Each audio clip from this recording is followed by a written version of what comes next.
Ben 10 series में कुछ alternative बेन्स को इंट्रोड्यूस किया गया था, तो उन्हीं अल्टरनेटिव बेन्स में से हम इस वीडियो में कुछ अल्टरनेटिव बेन्स की बात करने वाले हैं, या कहें कि उनके फैक्ट्स की। बाकी बेन 23 से रिलेटेड वीडियो आपको चैनल पर ऑलरेडी मिल जाएगा, तो आप उसे देख सकते हैं। तो चलो यार एक इंट्रो लगाते हैं और वीडियो को करते हैं स्टार्ट।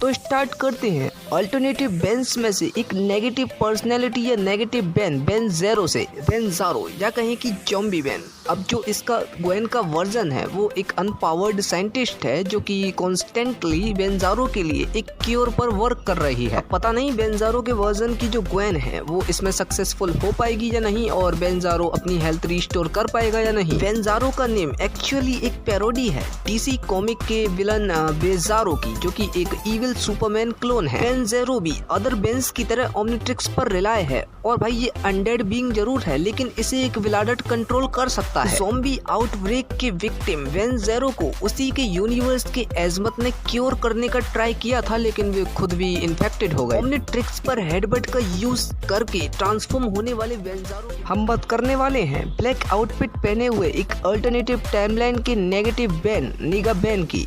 नेगाट्रिक्स को पहनने वाले नेगा बेन की पर्सनैलिटी तो आपने देखी ही होगी, बाकी इसके बारे में इतना ज्यादा नहीं बताया गया है। बट नेगाट्रिक्स ना विलन से फाइट करता है और ना ही पर्सनल गेन के लिए अपने नेगाट्रिक्स का यूज करता है। इनफैक्ट वो अपने नेगाट्रिक्स का यूज करता ही नहीं है। जिस तरह का नेगा बेन का बिहेवियर है और इसकी पर्सनैलिटी है, तो अगर ये एलियन एक्स में ट्रांसफॉर्म हो भी गया तो ये सेरेना और वेलिकस का मजाक उड़ाकर उन्हें इग्नोर कर देगा। जो नेगा बेन वर्जन ऑफ क्वेन है वो एक चीयर लीडर है विद एवरेज इंटेलिजेंस, और जो नेगा बेन की टाइमलाइन की एज़मत और गैल्वंस थे उन्हें नेगाट्रिक्स के बाद वाइप्ड आउट कर दिया गया एक सेलेस्टियल सेपियन के द्वारा। ये एज़मत और गैल्वंस तो वाइप्ड आउट कर दिए गए, लेकिन अब नेगा बेन का ओमनिट्रिक्स यानी नेगाट्रिक्स अपग्रेड कैसे होगा इन फ्यूचर। लेकिन हाँ, ये बात अलग है कि उसके डायमेंशन की या अल्टरनेटिव टाइमलाइन की कोई स्पीसीज उसकी हेल्प कर दे। वैसे भी अभी फिलहाल तो हमें करना ही क्या है उसके नेगाट्रिक्स के अपग्रेडेशन को लेकर। अगर बात करें एक और अल्टरनेटिव टाइमलाइन के नेगेटिव बेन की, तो बैड बेन, जो कि एक अल्टरनेटिव बेन होने के साथ बेन टेनिसन का एक नेगेटिव वर्जन भी है। टेक्निकली जो बैड बेन की पर्सनैलिटी है वो ऑलमोस्ट सेम एज एल्विडो है, यानी एल्विडो की तरह ही है। अगर मैं अपना पर्सनल ओपिनियन बताऊं तो बाकी अल्टरनेटिव बेन के कंपेयर में जो बैड बेन है उसमें और अपने प्राइम टाइमलाइन के बेन में कुछ ज्यादा सिमिलरिटीज हैं as compare to other alternative Bens. अगर बात करें इसके ह्यूमन फॉर्म की, तो इसने अपनी ह्यूमन फॉर्म में ही नो वॉच बेन के अगेंस्ट अपनी फाइटिंग स्किल्स को डिस्प्ले किया था। मतलब समझ रहे हो यार, नो वॉच बेन के अगेंस्ट ह्यूमन फॉर्म में फाइट कर रहा है, जबकि इसके पास ओमनिट्रिक्स भी है। हाँ, बाद में तो इसने ओमनिट्रिक्स का यूज किया ही था। बात करें इसकी बैक स्टोरी की, तो वेबसाइट के अकॉर्डिंग इसकी बैक स्टोरी कभी लिखी ही नहीं गई थी। तो भाई मुझे बैड बेन की बैक स्टोरी के बारे में तो नहीं पता है। छोड़ो अभी यार बैक स्टोरी की बात करते हैं। नेक्स्ट अल्टरनेटिव टाइमलाइन के नेगेटिव बेन मैड बेन की,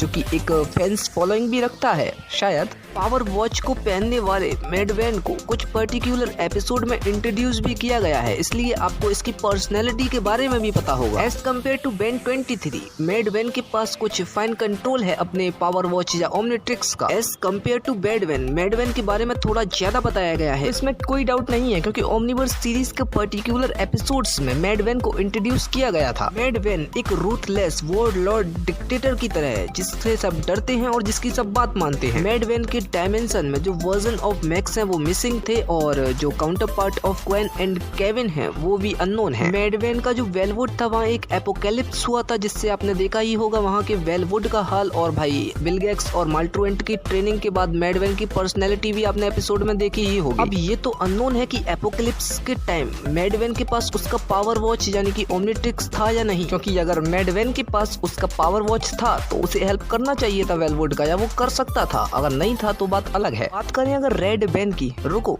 रेड बेन कैसे यार, आउटफिट की वजह से?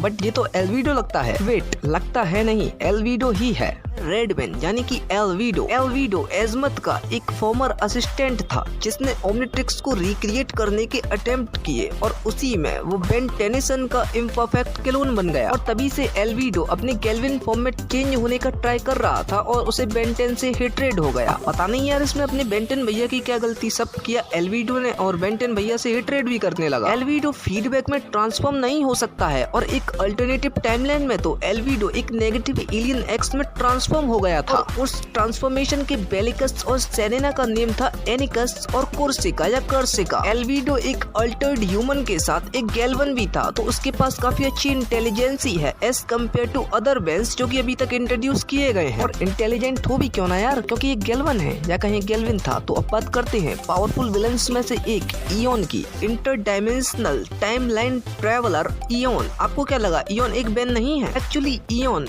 एक अल्टरनेटिव टाइमलाइन का नेगेटिव वर्जन ऑफ बेन है, यानी एक इविल बेन है या कहें कि हुआ करता था, जिसका first appearance Ben 10 race against time में हुआ था। इयोन के पास भी एक ओमनिट्रिक्स हुआ करता था जिसके साथ कुछ बुरा हुआ और जो उसके लेफ्ट ओवर पार्ट्स थे उन्हें इयोन ने इंटीग्रेट कर लिया अपने गॉन्टलेट के साथ। एक्चुअली इयोन एक क्रोनियन था जो कि इंटर डायमेंशनल एंट्रैपमेंट से एस्केप्ड कर गया था। इयोन प्रोफेसर पैराडॉक्स के एनिमीज में से भी है। आप समझ सकते हैं प्रोफेसर पैराडॉक्स कितने पावरफुल है। और इयोन उन्हीं प्रोफेसर पैराडॉक्स के एनिमीज में से है जो कि इंटेलिजेंट होने के साथ साथ एक पावरफुल कैरेक्टर भी है। तो एक alternative and powerful evil character के बाद अब बात करते हैं बेन 10,000 की। बेन 10 भैया की फ्यूचर वर्जन यानी कि बायो बेन 10,000 जो कि यूजर है बायोमेट्रिक्स के। बायोमेट्रिक्स जो कि 2 ओमनिट्रिक्स ही हैं जो कि एक दूसरे से लिंक है और यूजर को अलाउ करते हैं फ्यूजन एलियंस, यानी दोनों ओमनिट्रिक्स पर एक साथ स्लैम करने से ये फ्यूजन एलियन को परफॉर्म करना अलाउ करते हैं। बिल्कुल सही, यानी कि अगर एक ओमनिट्रिक्स का यूज किया जाए तो वो नॉर्मल एलियंस में भी ट्रांसफॉर्म हो सकता है, यानी बेन 10,000 नॉर्मल एलियंस के साथ फ्यूजन एलियंस में भी ट्रांसफॉर्म हो सकता है, जो कि एक अच्छा एडवांटेज है। बायोमेट्रिक्स में वॉइस कंट्रोल भी है जो कि एक इसका अच्छा फीचर है। और भाई बेन 10,000 काफी स्मार्ट और इंटेलिजेंट भी है, स्पेशली बायो बेन 10,000। तो आप लोगों को ये वीडियो कैसा लगा, अपना ओपिनियन आप कमेंट में बता सकते हैं। और अगर आपको वीडियो पसंद आया हो तो वीडियो को एक लाइक जरूर कर देना और ऐसे ही वीडियोस के लिए इस चैनल को सब्सक्राइब भी कर लेना। तो गाइज आज के इस वीडियो में बस इतना ही, मिलते हैं नेक्स्ट ऑसम वीडियो में। तब तक के लिए good bye and take care.